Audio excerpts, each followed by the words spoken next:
why are you still working with red light clients who say these specific phrases? Not only do they end up taking up all your time and making you feel like your pricing is too much for them, which secret is almost all the writers I know undercharge by a ton.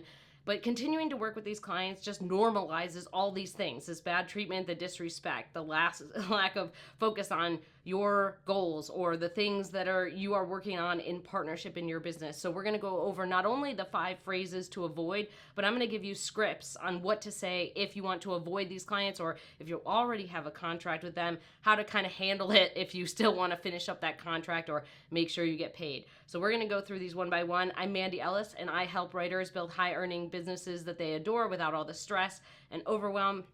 I built my own 6-figure business, so now I'm helping you kind of avoid these red light clients instead of continuing to work with them. So number one is that you hear, first of all, whether you hear this on a call or this is the first line in an email, that's usually a huge problem. And it's usually like, first of all, blah, blah, blah, blah, blah, right? It usually comes off like that. There are some clients who will say, well, first of all, I'm thinking this and that, but most of the clients that I have met are using this as a correction, or to act like a know-it-all, or as a way to critique you or make you feel less than. So they want to prove that you're definitely wrong. Well, first of all, you should be doing this. And first of all, well, since you're the writer, you should know this stuff. And first of all, right? It ends up becoming that. And this is something that ends up being a self-doubt and imposter syndrome.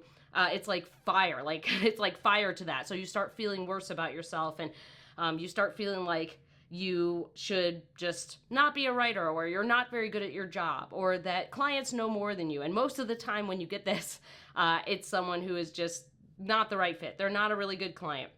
So usually what I did back in the day was I would get into a lot of fear and be like, oh my gosh, I should have known this, and how could I make this mistake, and oh my gosh, I should have fixed this. And I move more towards perfectionism, or I move more towards trying to overcorrect or overwork or overstress. And now I just kind of roll my eyes. I just kind of get in this situation where I'm just like, whatever, like, okay. And I either decide that, okay, we're not on the same page, we're not the same vibe as client and freelancer, but I also think about, the other smoother ways that they could have started that conversation, right? This other smoother ways they could have, they went like, hey, maybe we can talk about this first, or this is the first thing that came to mind, or when I'm looking at this, maybe we can start with this first. There's other ways they could have done it, but they're like, first of all, right? So that always ends up being really awkward. So if you ever kind of hear this, now this could be an email or call, or it could be a correction or a feedback, right, that they're giving you in a document. You can either decide to roll your eyes and just decide that you're going to finish this contract and not work with the client anymore after you finish these deliverables, or you can kind of use a script or this kind of decision-making method. So the script here would be that you kind of internally decide, right? You're like, is this personality a good fit for me? Is this personality a good fit for where I'm taking my business, who I am, how I like to work, and the people I like to partner with? And then the next thing is that if you're on a call, right, you can either ignore it or you can ask them to repeat it. So if they say like, well, first of all, da da da da da da da, and you'd be like, hold on, can you repeat that? Usually they'll start realizing when you do that they're being condescending. So you can either ignore it or ask them to repeat it, or you can kind of start focusing on like, well, I want to hear more about your goals. Like, you can start steering the conversation more towards goals, or how you would work together, or ask them more about like, what are they hoping to achieve with the content, and ask them about their audience, and see if they kind of treat the whole process the same way. If they start treating the process the same way, I would just get out of there. This is not a good fit. So we're using this kind of phrase, first of all, to coincide with someone who usually thinks, well, you're the writer, you should just do it, or I just need a writer, that kind of vibe. So that's the first one. Second one, you do realize that, and this is something, you do realize that, it always comes off like, you do realize that, blah, blah, blah, blah, blah, blah, and you're like, what? So anytime you hear that in an email, or you end up hearing that or you see that in an email, or you hear it on a call, this is something that I always think of as like a weird dominance thing. Like, they're always like, want to be, oh, well, you do realize that, blah, blah, blah, blah, blah, right? This is kind of the same know-it-all thing.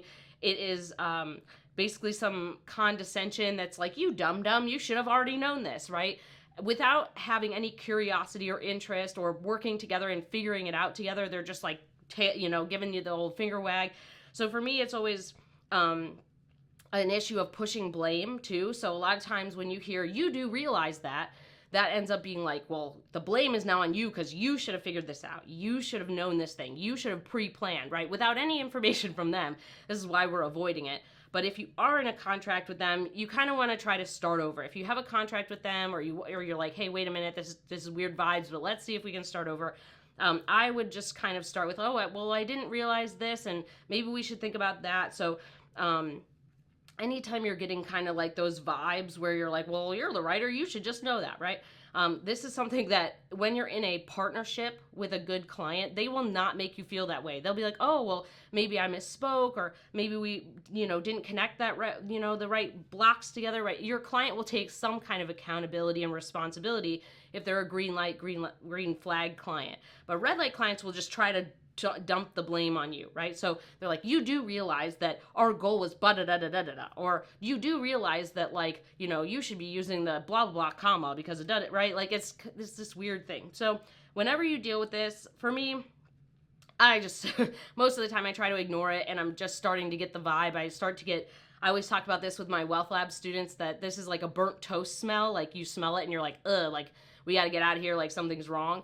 So whenever I kind of get this, I already start getting the vibe that like this client isn't the right fit for me. But if you're in this situation and you're either dealing with this client that you need the money and you need to deal with it, or you're like, should I get out of this? Here are some scripts that I wrote down to deal with. You do realize that. So if they're a crazy daisy, right? If you're like, this is a crazy daisy, you can say, oh, you know what? I didn't think of that. Can you tell me more about it? Can you give me a little bit more detail? I really want to understand what you're saying at a deeper level. Most of the time, red light clients like won't get that. They'll just try to get you to say something. They'll be like, no, you're supposed to do this, right? They're like, I'm not going to do the work for you, which is so weird.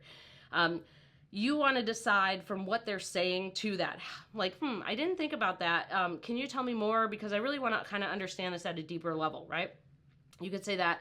And them not working with you, it's like verbal ping pong, right? If they're not going to play verbal ping pong with you, like this isn't going to work, right? This will be the situation where you end up taking on writing projects and feeling like you have to prove yourself over and over again. Oh, I need to get higher ROI. I need to get this thing. I need to do that, right? When really you're not 100% responsible for your clients reaching their content goals. That's not how this works. So that's the first one. The second one is, I didn't realize that, but can you give me a few resources? I'm happy to do more research and really understand the issue a little bit better. Or you can also say, usually when I work, and this is something that I do on calls when I'm like, the vibe is off, let me kind of like see how this is going to go. I'll say, usually when I work in partnership with my clients, we're working together to figure out whatever they just said, X, Y, or Z. This really helps us collaborate. We want to work together and collaborate. So we usually share a Google Doc so that we can continue sorting this out to get to our next step. So this kind of says like, hey, you need to participate. Like, we're getting this Google Doc.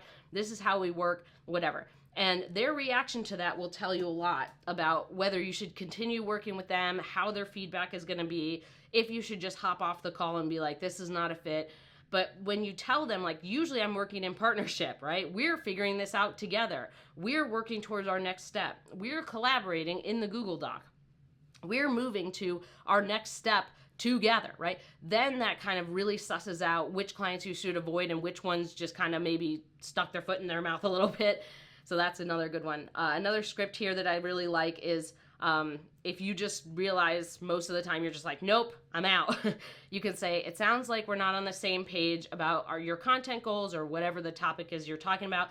So I don't think we're the right fit to work together. But I really hope that you find the right writer for your needs. And then you just leave. You're just done. You're just like, hop off the call, or you just sign off on the email. But that's it. Sounds like we're not on the same page about whatever it is, content marketing goals, this document, whatever. And let's say you've already finished all your deliverables, or you're on a call and you haven't signed a contract, so there's no work yet. I don't think we're the right fit to work together. And you can also add this in. So you can say, I don't think we're the right fit to work together, and I want you to find the right writer for your needs. So I think it's best for us to just end the call and just call it that way. So you can also kind of remember, I always kind of think this point in my mind is that none of this red light client behavior is acceptable. None of it happens when you have really good clients and you offer the opportunity to kind of figure it out with them. How do we collaborate? How do we solve this together? What are the ways that we can move forward to work together? And red light clients will just dance away from that. They will just avoid it. Green light clients are like, oh, great, this person gets it. We're getting on the same page. We're solving the problem. So anytime you're kind of in this situation where you're just like, you hear, you do realize that, and you're getting this dance around, it's probably best for you to just leave. And you'll probably notice with most of these scripts that the answer is to just leave. The answer most of the time when you're getting this is how we avoid them, is you're just like, no, I'm out. This is not it. That's having good boundaries.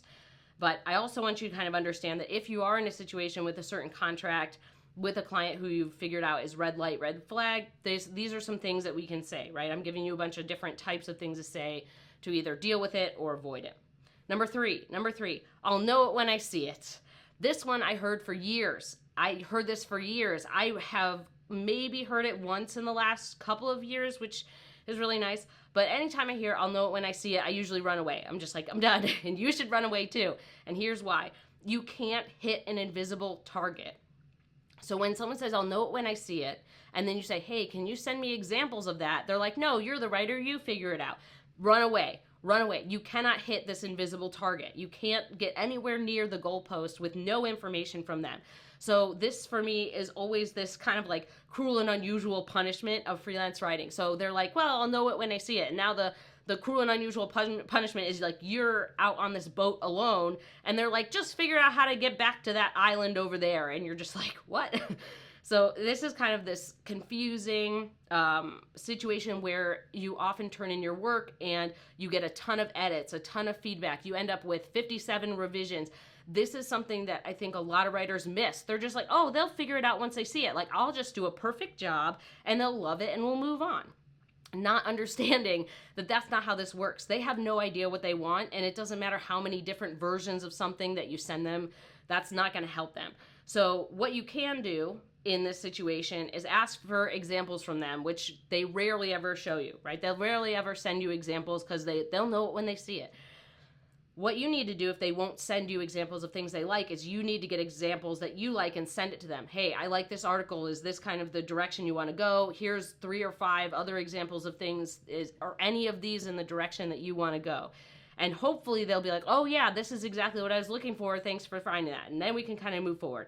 However, most of the times we don't want to figure it out for our client. We don't want to be the one driving the bus, right? It's kind of the same thing as like, you can't make someone change. They have to change on their own. This is that idea. So every time I did this in my business, I was just like, I'll just figure it out for them. It's like part of the service. And it was basically trying to mind read, right? I was trying to mind read what they were doing. It just blew up in my face. I ended up doing a lot of extra work or over researching, or I spent a lot of time dealing with calls or things to fix it up.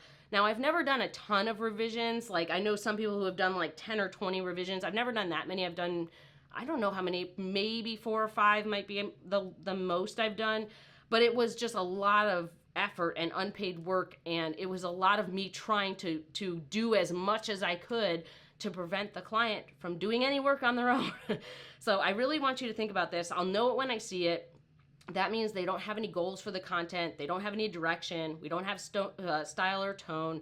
We don't have any kind of like realm here. So if you're dealing with this, here's the script that I like to use. So I'll say, what I've found in the past that makes my projects with my clients super successful is to have clear examples of what content you like and why you like it. Do you think you can spend some extra time finding 3 to 5 examples of whatever type of content they want to create that you like, and send it to me in an email with a short explanation of why it works for you? So that script usually helps kind of get people in the boat. So this would be something where you already have this client where you're like, ugh, this is not working. And you're like, get in the boat, come on. So that script really works if you're trying to get them on there. If they can't send any examples, or you're getting pushback, or they're like, you're the writer, you should figure it out, or you should wave your magic wand and like read my mind. Like I said, you really have to make that decision of whether or not you really want to work with them. Is that worth the money? And most of the time it's not. Most of the time you can go off and find a better client and you're in a better situation. But if you are in a situation where you're still working with them, go off and find those examples. Go find examples of what you think they might want, or what kind of fits within the realm of their website or their social content, and send them and say, hey, does this work? Because we always want to be digging up things that are working from an example. So we dig up samples, like our own stuff where we're like, does this work? Or we have examples from our clients to follow to make better content and make sure we're reaching their goals. We don't want to just create content out in the dark. That's just not a good recipe. So we want to make sure we're finding good content examples. So if you are the one sending them examples, you want to make sure you ask them questions about the sample that you're sending and saying, does this work for you? Is there what do you like about it specifically? We don't want to be in a situation where someone is just like dumping everything on us, saying, I'll know it when I see it, just because they don't want to do the work of figuring it out themselves. And most of the time, in this particular instance, I have found that these clients are not long-term clients. They are shiny object clients where they're like, now I'm doing this. Now I have a podcast. Now I'm doing YouTube. Now I'm doing blog posts. Now I'm doing thought leadership. They're all over the place and they're not consistent. So that even if they do change projects and they want to pay you money, they're just up and down in consistency. So there's no stability there as a client, and you're always kind of trying to figure it out for them. You're doing the work that they should have done themselves. Number four, I was told I need to start creating whatever that is. So this client comes to you and they're like, I was told that I need to start creating a blog, or I was told I need to start creating YouTube videos, or I was told to create case studies or white papers. What the deal is here is that we're not creating content for content's sake. That is a toilet dream. It is a mistake. When we get a client who's just like, yeah, we should just create some content. They have no goals or measurements of success, or that they were told, like, someone told me I should just start a blog. Like, blogs were hot 15 to 20 years ago. Everybody's got one now.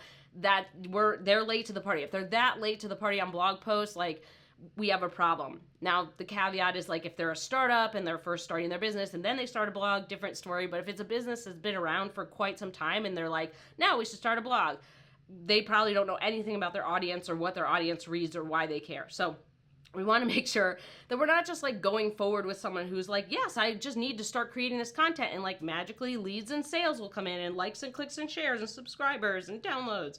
No. So we really want to make sure that we have clients who understand why are we creating this content for this audience at this time with the right writer for their brand. So when they're really failing to see the value of content in the first place, and they're just like, someone just told me to do this, they're not going to see the long-term value in working with you, and they're really going to make you put in a lot more effort than you ever thought you should for someone who's just like, let's just make some stuff and throw some money at it.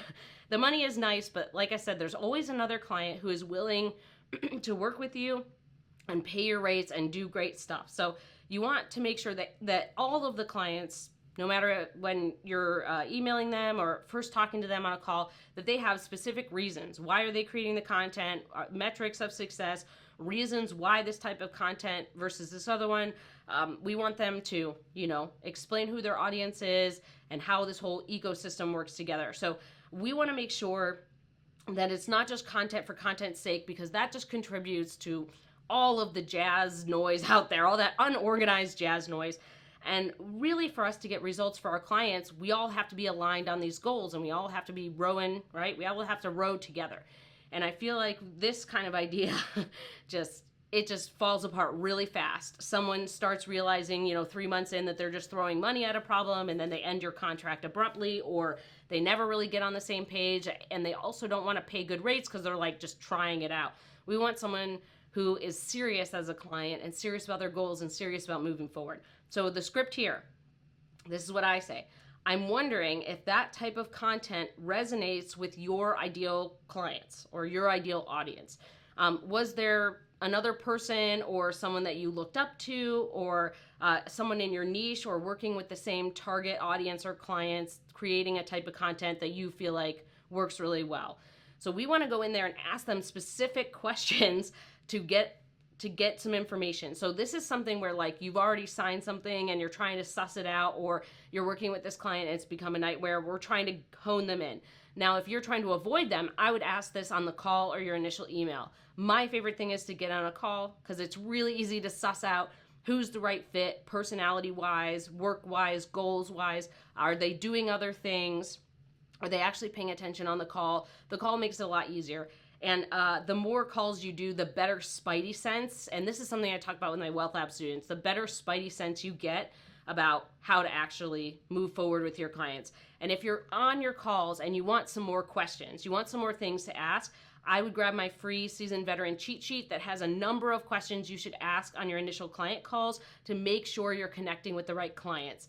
Filtering those clients before you get to a contract is really important so that you're not always on feast and famine, you're not always on the churn and burn, and you're actually building a business you like that actually makes money. So if you go to mandyellis.com/cheat sheet, you can grab that. Now, the next thing is that you're thinking about your best bet here. So if you continue to move forward with this client that's like, I'm just creating content, I was told I should do this, we really want to drive them towards the metrics or whys or goals here. So if you do want to keep moving forward, I think you should be really particular about why and how and what.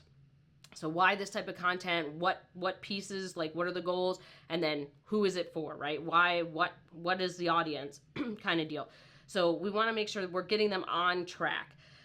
This is something that, like I said, most of the time, all these scripts are like, the majority of your red light clients will just evaporate. They won't answer the question. They'll avoid it because it's actually getting to the heart of the matter. So we want to make sure we're asking these things, using these scripts to avoid these clients, but also kind of deal with things if we're already stuck in a certain type of contract. And then number 5 here. Number 5 is one of my favorite all-time goofy things that happens. Number 5, we don't know our budget. You get on a call with them and they say, we don't know our budget, but we want you to submit a proposal, right? You get on a call or you have an email with them. They're like, we don't know our budget, but like submit a proposal, right? And then they say, you're too expensive.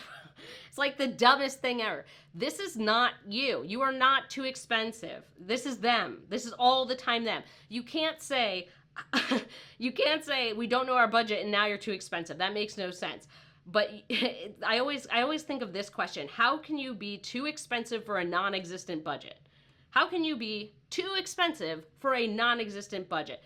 What ends up happening here is that they want to keep their budget a secret. They want you to just guess in the dark, but they're also secretly price shopping. So they think if they don't give you a number, you'll go lower, or they'll be able to check between, oh, well, if we don't say a budget, maybe they'll go lower, or like we'll, be able to negotiate a lower rate. No, good clients don't do that. Good clients don't end up making you play all these games or playing price chopper with you. What it is we're using budget to make sure we're playing the same sport. I want to make sure I'm aligning with high-end clients who have goals and structure and plans for the future and ongoing work to execute a content strategy or content marketing goals, right? I don't want to be in a situation where someone's just fearful of me like maxing out their budget. This is a red light client behavior where they think that if they tell you a number that you'll just pick that number. You'll pick their highest budget and just max out their budget, which never happens. Never happens with freelance writers. Like nobody has done that. So what we want to do is carefully consider the number, right? We want to make sure that we're playing the same sport. They're not in the Pee-wees and we're in the NFL and we're like trying to meet in the middle. That's crazy town, right? We want to make sure that we're playing the same sport, and red light clients will do all these things to try to avoid it. Now, one thing you can do is say, well, is your budget $5 or $50 million? This is something that I think is really kind of a good way to catch them off guard, but also get a giggle and kind of get everybody on track. So let's say they just kind of don't know their budget. Sometimes you'll have a client who is a green light client and they're just like not sure. But if you say, hey, can you kind of give me a ballpark? If you say, is your budget $5 or $50 million, they'll say, oh, well, it's definitely not $50 million. Or you could say, $50,000. They'll be like, oh, well, it's actually, more about this. So we can kind of get a chuckle and an answer at the same time. But we also want to have clients that are transparent. Good clients will always be transparent with you about their budget. Or they'll say, hey, I'm not sure about my budget. I need to go talk to Sherry, or I need to do this. And then you can send a proposal. But the people who tell you they don't have a budget and then ask you to submit a proposal and then tell you you're too expensive, like, no. They can just say, like, they tell you you're expensive versus saying we can't afford that, right? That's the weird dichotomy is they want to tell you you're too expensive instead of saying we can't afford that, right? So they want to turn that back on you, which is crazy town. So we're using this tactic to get away from price shopping. We're trying to align with the clients who already get why we charge what we charge. So we're moving this way to get away from clients who think we're trying to wiggle every cent out of their pocket, which never happens with writers. So I don't know why that's a thing. That's a suspicious thing that some red light clients have. I just want to make sure that you understand that you didn't do anything wrong. There's nothing wrong. And anytime you send a proposal, especially to this type of client, you should be picking a number that makes you a little bit nervous. You should always be picking a number that makes you a little bit nervous. So only red light clients end up having these fears that you're trying to shred their budget, and that by giving you a number, you're just going to be like, oh, that's the exact number of the work, right? Which also never happens. You never hardly ever quote the same exact number that a red light client says, because that number is almost always too low. So even if you picked a number, it still wouldn't be in alignment with their number. So here's the script. Here's the script to deal with. I totally understand if that doesn't fit within your budget, and I'm hoping you find the right writer to reach your goals. Bye. That's it. That's what we're going to say. If they come back and say, you sent this proposal and you're too expensive, you can say, I totally understand if that doesn't fit within your budget, and I hope you find the best writer for your needs. Bye. And then you leave. Or here's another one. You can say, okay, it sounds like we're just not on the same page with budget, but it was nice to chat with you and hope you have a great week. Bye. Now we're done. And we walk away. So what we want to hear, right? That's the script we can say. If you had a client, let's say, like I said, there was that client who wasn't sure about their budget, but they're not really giving a lot of red lights or red flags. They would say something like, well, it's a bummer that you're out of our budget. Do you know anyone who might be a fit, but isn't, would be more within our price range? They would come back and either try to negotiate with you, which almost all good clients will try to negotiate with you if they want to work with you, or they'll ask for some kind of referral if you're like double their budget, right?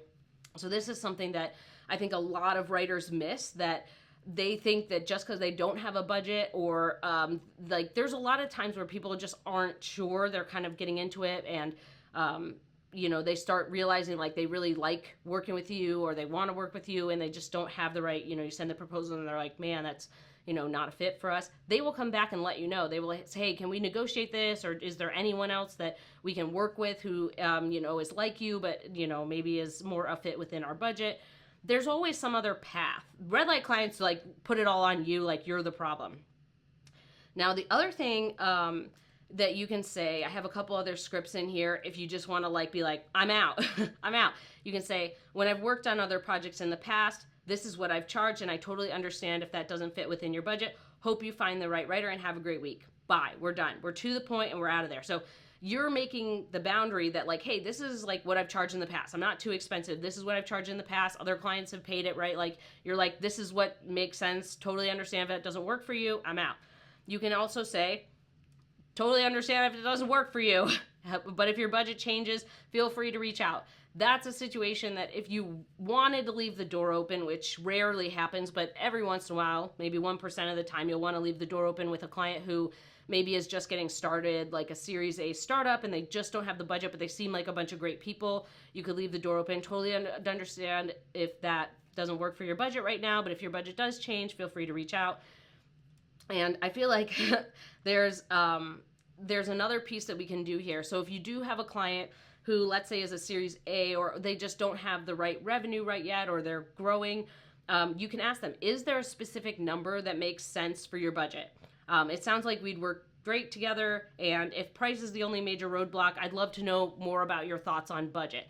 That would be something that we would have a green light client who maybe is on the fence, or someone who doesn't quite have the budget yet, where we can kind of suss out like, how far are we away? Are we 50%? Are we like double what they wanted in their budget? Or are we, $1,000? Are we a few $100s?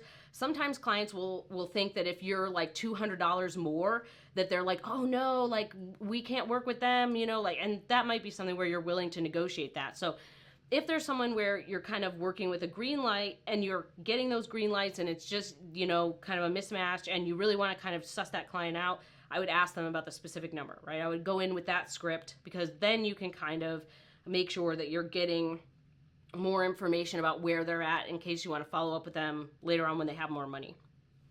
Now we have a question. So we have a question from Tatiana, and we're just going to roll right into it. So we have a question. I hope those first things were helpful so that you can see kind of those red flag things to avoid. but then also you can see the scripts and what you should say for different kinds of situations so that you can kind of move in and out smoothly and respectfully with your clients, even if they're red light clients and you don't want to work with them. So question from Tatiana. She says, how did you personally break into writing for SaaS? So SaaS, software as a service, SaaS. It seems to be all the rage now and the pay is great, so I've been curious about it. Did you personally enjoy writing for SaaS? Why yes or why not? Okay, so let's start with that. So I feel like there's this weird thing that I get a lot of times from writers where they say, how did you break into this industry? I teach this to my Wealth Lab students all the time. I give them LOI templates and I give them examples of like exactly what to say where they're leveraging their skills and experience to move into other niches. It's not breaking into SaaS. It's not picking the niche and being like, it's all the rage. The pay is great. The pay is great everywhere as long as you go to the right clients. This is something that I really feel very strongly about. This is like one of my soapbox issues is like, it's not about niche that pays well. Oh, I should be in fintech because it pays well. I should be in Bitcoin because it blah, blah, blah. We want to make sure that we're moving into SaaS products that make sense for us. And this goes along with another technique I teach my Wealth Lab students called the spiderweb technique, where I teach you how to actually do that. How do we add a new niche, but how do we understand what audience we're writing for and how to do different versions of writing for that niche? So the SaaS part is like everything. Everything is SaaS. Everything is software as a service, almost everything. So any niche can be considered SaaS. It's huge. I always recommend that people kind of go down a little bit, like hospitality tech or some other type of niche that makes sense, because SaaS is just like everything. So for me, it's not about breaking in. It was just like, that was something where I just don't think that's a thing. Like, it's not the rage or the pay or anything about that. So what I would do if I was getting into a new niche, one of my favorite techniques is to get a cross-breed clip, basically like a hybrid clip. So I will write a clip about real estate and technology. Boom, now I have a SaaS clip because it covers both real estate and technology. Let's say it's talking about software systems that pizza restaurants can use to like go find better real estate or something. But I want to make sure I'm getting kind of a cross-breed clip, and you can pitch these to trade magazines, which is what I've done to get cross-breed clips. I'll be like, oh man, I really need a travel and real estate clip. Boom, I'll go pitch that to a trade magazine and get that article, and then now I have a clip that works in both real estate and travel, or restaurants and travel. So for me, I always feel like these cross-breed clips really helps too, having the right LOI templates so that you can have an example of how to move into a new niche and talk about how you can help your clients. This is another thing too, is like, you should be aspirational. You should always have something on your profile that says where you're going, not where you're at. So if you wanted to move into SaaS, say you're a SaaS writer, and then figure out what kinds of skills and types of content those clients want and write that into your profile. I think that really helps. There's another piece here that says, even though I have tons of experience in a lot of different industries, I feel like a total newbie again because I don't have any SaaS writing samples yet. Any advice or leads on companies giving chances to writers like me? I'm probably overthinking it, but I was impressed with your website and wanted to reach out for advice. Rock on. Okay, so let's get to the second part. The second thing is, this is the thing that happens often. Writers move to a new niche and they think everything gets erased. They think that all of their skills and knowledge and experience gets erased because that's what you do in a full-time job. The full-time job is like, oh, you're moving from HR into copywriting. Oh my gosh, like you don't have anything. Everything has been erased now. No. You have a lot of skills from other industries that you've written for, like researching skills, interviewing skills, certain types of writing skills, copywriting or content writing skills, or abilities to talk to different audiences, or abilities to adapt to style and tone guides, or there's a lot of attributes that you're bringing to the table. So don't feel like moving into a new niche means erasing all your skills, knowledge, and experience. It doesn't. That's what you're leveraging. You're just picking A and B instead of C and D. So if I wrote for travel and I noticed that travel cared about my two skills, C and D, I would write about that. If I moved to SaaS and I noticed that they care about skills A and B, I'm going to write about that. That's all it is. We don't want to overcomplicate it. The other thing too is that every company will give a chance to a writer. There's always a client who will give you a chance. You don't have to have 1,000 clips. You don't have to have 10,000 years of experience. You don't have to do anything. Like, I started like everybody else. 0 experience, 0 clients, 0 clips. I wrote 1,500 word articles for $25, okay? This is not something that you're like a full-time job where it's climbing up the ladder and I have to do all this stuff. Oh my gosh, I need to. No. I know people, and I tell this story all the time. I know writers who have gotten their very first clips in the New York Times, the New Yorker, Washington Post, Condé Nast Traveler, Traveling, all the big magazines. Someone has gotten their very first clip there with no writing experience at all. So if they can do that, we can definitely get a business client, which is a lot easier to get than getting into those high-end magazines. So what you want to do is really work on those things I talked about, is make it aspirational. Make sure that you're learning about the types of content and the types of skills they care about. Make sure that you're looking for those crossover hybrid clips that you can create, and really focus on the skills and knowledge and experience that you're bringing to the table that you can translate to that.